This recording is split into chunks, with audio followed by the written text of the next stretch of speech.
အားလုံးပဲမင်္ဂလာပါ Sport Gear ကနေပြန်လဲကြိုဆိုလိုက်ပါတယ်ကျွန်တော်မနေ့က Chelsea က Cardiff နဲ့ကန်ခဲ့တဲ့ပွဲမှာ 3-1 ဆိုတဲ့ရလဒ်နဲ့အနိုင်ရရှိခဲ့ပေါ့နော်ကျွန်တော်ဒီအနိုင်ရလဒ်နဲ့ပဲကျွန်တော် Chelsea အသင်းကတော့ Semi Final ကိုတက်လှမ်းသွားခဲ့ပြီဖြစ်ပါတယ်ဒီပွဲမှာ Enzo Maresca ရဲ့ဒုတိယပိုင်းလူစားလဲမှုတွေကချိန်သားကိုက်ခဲ့တယ်လို့ပဲပြောရမှာပါ။ဘာလို့ဒီလိုပြောရလဲဆိုတော့ Garnacho နဲ့ João Pedro လူစားလဲလိုက်တော့မှပဲဥဆောင်ကိုသွင်းနိုင်ခဲ့လို့ပဲဖြစ်ပါတယ်။ဒီလိုမျိုးဒုတိယပိုင်းအောင်လူစားလဲလိုက်တော့မှပဲကျွန်တော် Chelsea အသင်းရဲ့ကစားပုံကတိတိတသာပြောင်းလဲသွားခဲ့ပါတယ်။ဒီအချက်ကနေတိတာသေးခဲ့တာတခုကဘာလဲဆိုတော့ကျွန်တော် Chelsea အသင်းရဲ့အရန်ကစားသမားတွေက Cardiff လိုအသင်းမျိုးတော့မှတော်တော်လေးအနိုင်ကန်ကစားနေရတယ်ဆိုတာပါပဲ။ဘယ်လောက်တော့မှရုန်းကန်ခဲ့ရလဲဆိုရင်ကျွန်တော် Chelsea အသင်းကပထမပိုင်းတစ်ပိုင်းလုံးမှာဘောလုံးသာစီလည်းမရခဲ့သလိုဥဆောင်ကိုလည်းဖန်တီးနိုင်စွာမရှိခဲ့ပါဘူးဒီအချက်ကိုကြည့်ခြင်းအပြင်ဒါ Enzo Maresca ကျွန်တော် Chelsea အသင်းရဲ့အရန်ကစားသမားတွေရဲ့စွမ်းဆောင်ရည်ဘိုးအဖွဲ့နဲ့အသင်းရဲ့တာဝန်ရှိသူတွေကိုချပြနေရလို့ပဲမြင်မိပါတယ်ဘာဖြစ်ဖြစ်ဒီ Cardiff နဲ့ပွဲကို 3-1 ဆိုတဲ့ရလဒ်နဲ့ကျွန်တော် Chelsea အနိုင်ရခဲ့တဲ့အပေါ်မှာတော်တော်လေးကျဉ်းတဲ့အားရမှုရှိပါတယ်ဒီပွဲမှာ Garnacho ကိုလည်းကျေးဇူးတင်ရပါမယ်ဘာလို့လဲဆိုတော့သူ့ရဲ့ပြင်းထန်တဲ့ပေါက်ကွဲရတယ်ရုံအားတွေကနေပြီးတော့ကျွန်တော် Chelsea အသင်းကို 3-1 ဆိုတဲ့ရလဒ်ကိုခေါ်ဆောင်သွားပေးခဲ့ရပဲဖြစ်ပါတယ်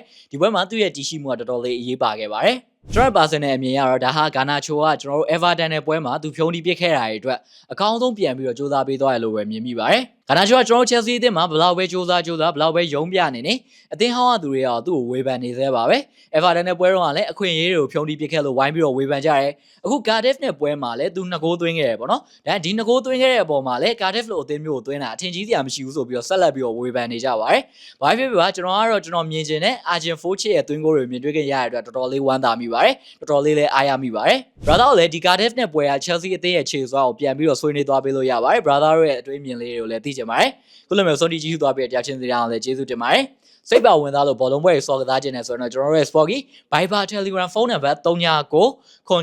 ကိုဆက်သွယ်ဆောင်သားလိုက်ပါမြန်မာငွေနဲ့ရောထိုင်းဘတ်ငွေနဲ့ပါစိတ်ကြိုက်ငွေသွင်းငွေထုတ်လုပ်ပြီးတော့စော်ကစားလို့ရပါတယ်အားလုံးကိုကျေးဇူးတင်ပါတယ်ခင်ဗျာ